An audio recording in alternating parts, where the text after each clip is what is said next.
비둘기도 다이어트 해야 되는 나라. 세계에서 11번째로 넓은 대륙을 갖고 있는 경제 대륙, 세계 9번째로 무역 1조 달러를 달성. 그게 대한민국입니다. 안녕하세요. 소개받은 중앙대학교의 김승욱입니다. 제 전공은 경제사학인데 많은 사람들이 경제사 그러면 잘 모르는 것 같아요. 쉽게 얘기해서 왜 어떤 나라는 잘 살고 어떤 나라는 못 살게 됐는가, 이걸 밝히는 게 경제사학의 과제입니다. 그래서 오늘 제가 쓴 제도의 힘이라는 책을 중심으로 해서 국가 흥망성쇠의 요인에 대해서 살펴보도록 하겠습니다. 많은 사람들이 이 막스주의의 영향을 받아서 오늘날 서구가 잘 사는 이유를 서양 국가들이 제3세계 국가를 착취해서 잘 살았다고 생각을 합니다. 이걸 착취가설이라 그러는데요. 오늘 저는 이 착취가설, 막스의 착취가설은 잘못된 것이다, 그 얘기를 먼저 하고요. 그 다음에 제도가설을 중심으로 해서 얘기를 하려고 합니다. 제도가설이라는 게 뭐냐면 한 나라가 잘 살고 못 살고 이 여부는 그 사회가 얼마나 효율적인 제도를 갖추고 있느냐, 여기에 달렸다. 이게 제도가설입니다. 이걸 얘기하면서 시장 경제가 어떤 과정을 통해서 발전되어 왔는지 여기에 대해서 이야기를 드리도록 하겠습니다. 순서를 그래서 경제 성장이 왜 중요한가, 또 서양이 원래 잘 살았는가, 이런 얘기를 간단하게 말씀드리고, 사실 서양이 발전하게 된 것은 효율적인 제도, 즉 시장 경제라고 하는 효율적인 제도를 인류 역사상 최초로 만들어내는데 성공했기 때문에 오늘날 서구가 잘 살게 된 거다, 이런 얘기를 할 겁니다. 그리고 그 과정을 좀 설명을 하고요. 결론적으로 그러면 오늘날 못 사는 나라들도 서구에서 발전된 그 시장경제 제도를 베끼면 될 텐데 왜 그걸 못하느냐, 이런 얘기를 하면서 강의를 마치도록 하겠습니다. 우리나라가 100년 전만 해도 정말 희망이 없는 나라였습니다. 결국 나라를 빼앗기고 일본이 태평양 전쟁에서 지는 바람에 국가를 회복했지만 다시 6.25 전쟁을 치르면서 전 국토가 폐허가 됐습니다. 폐허가 된 한국의 모습을 보고 당시 메가더 유엔군 사령관은 이 폐허로부터 한국이 복구하려면 적어도 100년은 걸릴 거다, 이렇게 얘기를 했습니다. 그런데 우리는 100년이 아니라 불과 60, 70년 만에 이렇게 선진국의 반열에 들어가는 그런 나라를 만들었죠. 여러분, 닭둘기라는 단어를 들어봤습니까? 비둘기도 다이어트 해야 되는 나라, 그게 대한민국입니다. 저도 딸이 둘이 있는데요. 이것들이 먹지나 말 것이지, 맨날 먹고 살쪄놓고 또 돈 들여서 다이어트 해요. 정말 옛날에는 소고기국에 흰 쌀밥 먹는 것이 꿈이었는데 이제는 그게 아니라 어떻게 하면 살 안 찌고 맛있는 걸 먹느냐, 이게 온 국민의 관심사가 됐습니다. 저도 마찬가지입니다. 한국은 국토 면적이 작다 보니까 작은 나라라고 많은 사람들이 생각을 합니다. 사실 우리나라 국토 면적을 보면 전 세계 중에서 108번째에 불과합니다. 그러니까 우리 스스로가 우리를 작은 나라라고 생각을 합니다. 대한민국, 한이라는 게 크다는 뜻 아닙니까? 그러니까 대자도 크고, 크고 큰 나라가 대한민국인데 우리는 이렇게 스스로 작다고 생각하는 이유가 아마 우리 주위에 인구 제일 많은 중국, 그리고 땅 제일 넓은 러시아, 한때 세계에서 미국 다음으로 두 번째쯤 요새는 중국한테 밀려 세 번째가 됐는데 경제대국 일본, 이렇게 둘러싸여 있다 보니까 우리 스스로가 작다라고 생각하는 것 같습니다. 그런데 우리가 이 경제 지도를 그려보면 결코 작지 않습니다. 요새는 지도를 카토그램이라 그래서 땅 넓이만 가지고 그리는 것이 아니라 컴퓨터 프로그램에다가 각종 통계를 넣으면 그 숫자를 가지고 지도를 그려줘요. 그걸 카토그램이라 그러는데, 마찬가지로 GDP 규모를, 전 세계 GDP 규모를 넣으면 그거 가지고 지도를 그려요. 그걸로 그려놨을 때 우리나라는 세계에서 11번째로 넓은 대륙을 갖고 있는, 경제 대륙을 갖고 있는 나라가 바로 대한민국입니다. 아프리카가 우리나라보다 몇 배 넓은지 여러분 아십니까? 미국이 한 100배 됩니다. 우리 대한민국에 비해서. 중국도 그렇고요. 그런데 아프리카는 무려 320배입니다. 그렇게 땅덩어리가 넓어요. 우리가 아프리카 지도 그릴 때 적도를 지나가다 보니까 메르카도 도법이라 그럽니까? 적도 지나가는 데는 조금 좁게 그리고 저 남극 북극은 좀 크게 그려서 네모 반듯하게 지도를 그리다 보니까 남쪽 북쪽이 확대되고 적도가 지나는 아프리카가 상대적으로 작게 나오는 것 뿐이지요. 실질적인 면적은 한국의 320배입니다. 인구는 8억입니다. 53개국이 있습니다. 이렇게 많은 인구와 나라가 생산하는 GDP의 규모가 우리나라랑 비교해서 어떨 것 같습니까? 놀랍게도 거의 비슷합니다. 아마 지금쯤은 한국이 더 클지도 모르겠습니다. 그리고 우리가 뭐 언론지상에서 많이 보다시피 한국이 30, 50 클럽에 가입했다 그러죠. 선진국이냐 아니냐를 판가름하는 기준이 1인당 국민소득이 3만 불, 3만 불이면 선진국에 들어갔다 그럽니다. 그리고 작은 나라가 잘 사는 건 쉽습니다. 베네수엘라 같은 나라, 뭐 싱가포르 같은 나라 잘 사는데 1인당 소득이 뭐 10만 불 가까이 됩니다. 사실 그렇게 몇 명 안 되는 나라가 잘 살기는 쉽지만 농촌 부분을 포함한 방대한 면적을 갖고 있는 나라들이 잘 살기는 쉽지 않습니다. 그러니까 사실 랭킹을 얘기할 때 어느 정도 수준의 인구를 가진 나라끼리 비교하는 게 맞습니다. 그래서 보통 국제적으로는 UN 통계로는 2천만을 넘으면 대국에 들어갑니다. 2천만을 훨씬 넘어서 5천만이 넘을 정도의 국가들은 굉장히 큰 나라입니다, 사실은. 이 5천만 명이 넘는 인구를 갖고 있는 나라 가운데서는 우리 한국이 이렇게 7번째로 선진국에 들어가는 나라가 됐습니다. 우리보다 앞에 있는 나라들을 보면은요, 한때 세계를 호령했던 나라들입니다. 미국, 프랑스, 영국, 독일, 이태리, 일본, 다 이런 나라가 우리 앞에 있어요.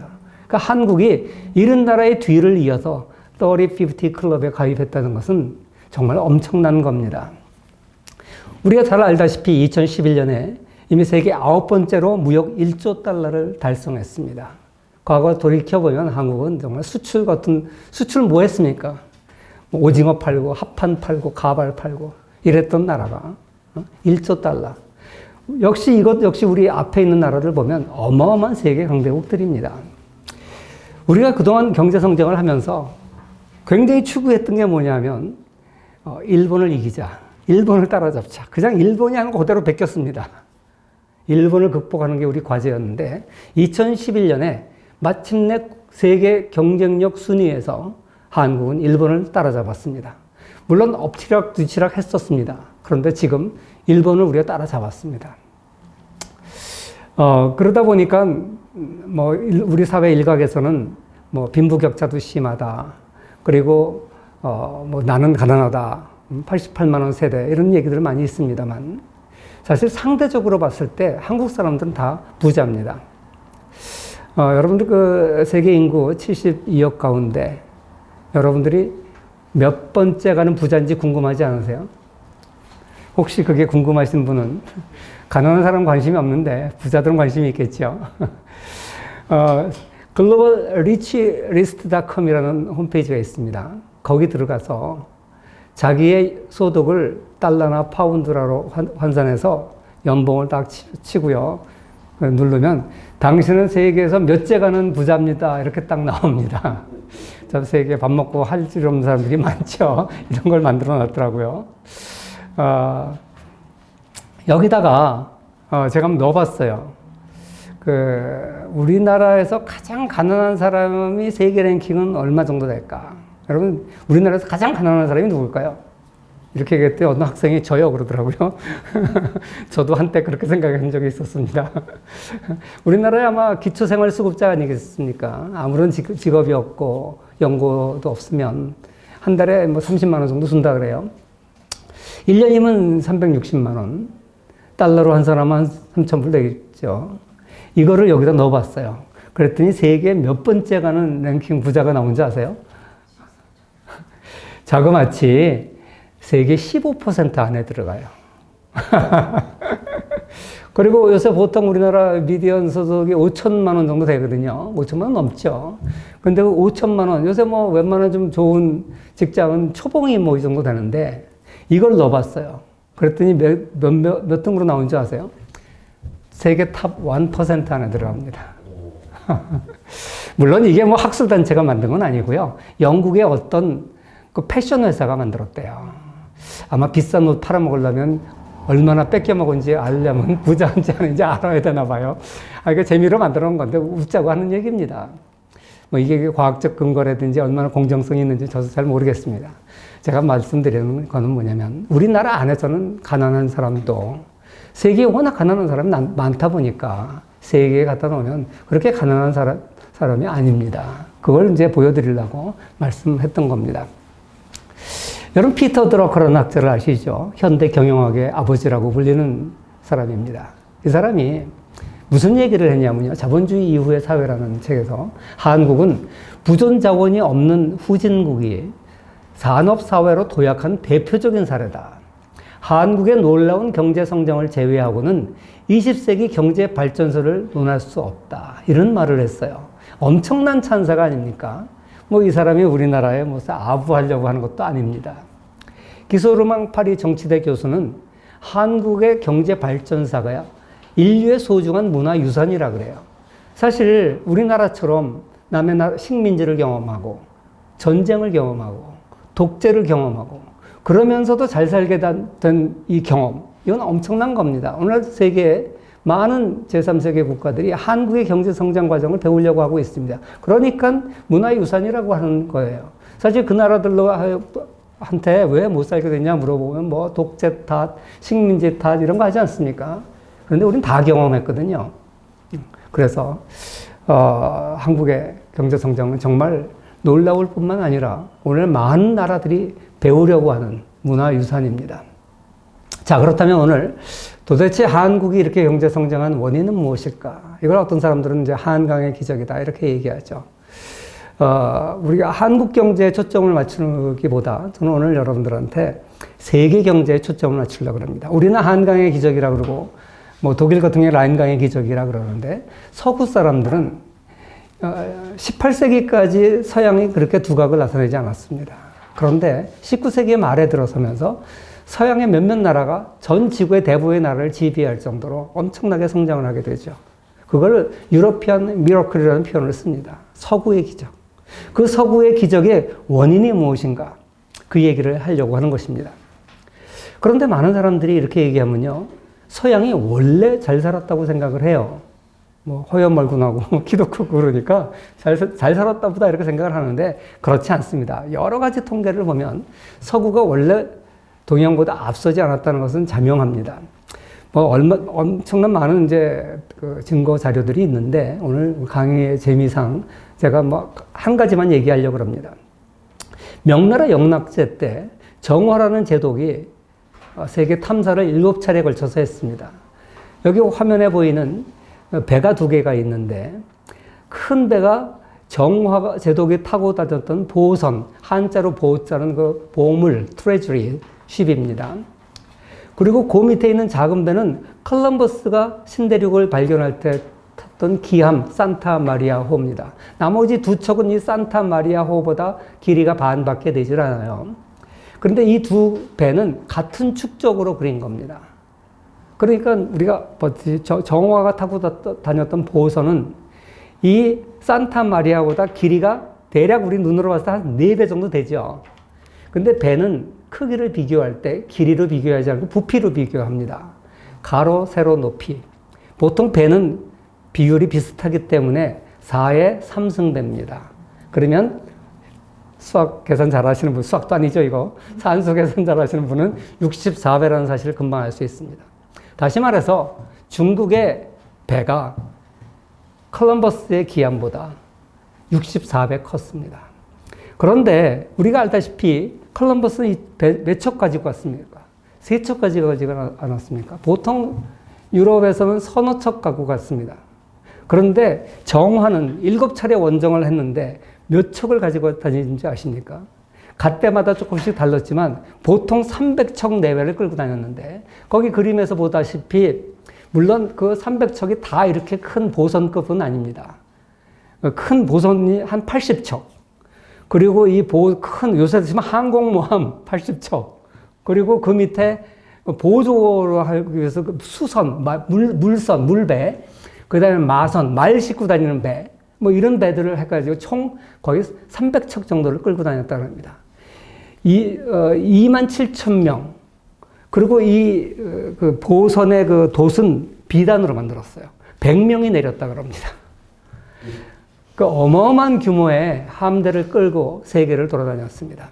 제가 싱가포르에서 크루즈를 한번 탄 적이 있는데, 거기서 무슨 공연을 한다고 그래서 이제 가봤더니 주제가 정화예요. 그 지난번 베이징 올림픽 때 우리가 중국의 상징으로 만리장성 자랑했잖아요, 옛날에. 지난번 베이징 올림픽 때 그 개막식 때 화려한 군무를 선보였는데 그 주제가 정화였습니다. 중국은 이제 성벽 쌓고 안주하는 그런 나라가 아니라 해양으로 나가겠다. 과거 명나라의 정화제독을 자기네들 상징으로 내세우고 있습니다. 이렇게 뭐 여러 가지 증거 자료가 있지만 이 사실 하나만 봐도 얼마나 과거에 중국을 비롯한 동양 문명이 서양보다 앞섰는지 우리가 알 수 있습니다. 사실 중국하고 서양하고 뭐 해전을 해본 적이 없어요. 그러니까 뭐 비교할 자료가 없죠. 그런데 그 페르시아 스페인의 그 무적 함대 몇 척인지 아십니까? 불과 160척에 불과해요. 그런데 정화 혼자서 끌고 다녔던 배가 300척 내배였으니까 뭐 비교가 안 되죠. 그래서 역사적으로 해전이 없기 때문에 직접적 비교는 어렵겠지만 이만큼 동양이 앞서 있었다. 뭐 이거 외에도 페르시아나 인도나 이쪽의 문명 엄청 났었죠. 그러니까 서양이 원래 잘 살았던 건 아닙니다. 사실 그 동서양의 발전의 그 비교는 여러 가지가 했는데 사실 어디까지가 동양이고 어디까지가 서양이냐 이 기준도 뭐 수십 가지가 있습니다. 그런데 과거 모든 자료를 보면 서양이 동양보다 낙후돼 있었다 이러한 사실을 우리가 알 수 있습니다. 자, 그런데 도대체 그러면 서구 기적의 원인은 뭘까? 어떤 사람들은 인종이 우수해서 서양이 잘 사는 줄 알아요. 그럴까요? 뭐 얼굴도 허옇고 그러니까 그 사람들 그렇게 생각했어요. 백화사상이라고 그래서 자기네들은 우월한 민족이라고 생각했어요. 그리고 뭐 아프리카 사람들은 원숭이 취급하고 뭐 그런 시절이 있었죠. 중국 사람은 개 취급하고 뭐 그런 시절이 있었는데 이거는 오늘날 학술적으로 인정이 안 됩니다. 왜 그러냐면 세계에서 IQ 제일 좋은 나라는 한국이라는 건 잘 알려진 사실이죠. 한중일이 세 나라는 전부 국민 평균 IQ가 100이 넘습니다. 우리는 두 자리 숫자로 6이잖아요, 6. 그런데 한중일을 제외하고 평균 IQ가 다 두 자리입니다. 그리고 인종이 우수해서 그렇게 잘 살게 됐다 그러면 너희들 과거에는 왜 못 살았니? 그러면 할 말이 없잖아요. 그래서 이제 이거는 거의 이제 인정이 안 되고요. 뭐 식민지 착취 때문에 그렇다. 이거는 틀린 사실인데 아직도 많은 사람들이 이걸 믿어요. 그래서 오늘 제가 이 얘기를 좀 할 겁니다. 또 지리가설이라 그래서요. 어떤 게 있냐면 지리적으로 아주 유리한 지역이 있어서 그렇다. 예를 들어서 지중해 그러면 지중해 연안은 날씨도 좋고 사람 살기 좋은 지역이에요. 그래서 어느 정도 사계절의 변화가 있고 그래서 이 지리가 그 나라의 경제 성장의 핵심적인 요인이다. 이렇게 주장하는 사람들이 많습니다. 지리가설이라 그러는데 오늘날 착취가설만큼이나 많은 지지자를 가지고 있는 것이 지리가설이에요. 그런데 사실 문명을 보면요. 열대 지방에서 일어난 문명도 많습니다. 캄보디아 같은 데 보면 그런 거고요. 아즈텍 문명도 그렇고요. 멕시코 그쪽도 북쪽에 아메리칸 인디언이 살았던 그 좋은 지금의 미국 그 좋은 지역보다 중남미가 기후가 더 나쁜데도 거기가 문명이 잉카 문명, 마야 문명 먼저 있었거든요. 그래서 이 지리가설도 허점이 많습니다. 오늘은 시간 관계상 제가 지리가설에 대해서는 설명을 못 드리겠지만 아무튼 이렇게 서구가 발전한 서구 기적의 원인에 대해서 여러 가지 이제 학설들이 있는데 오늘은 제가 착취 가설이 왜 틀렸는가 그 얘기하고 두 번째 제도 가설이 왜 옳은가 이 두 가지를 말씀드리도록 하겠습니다.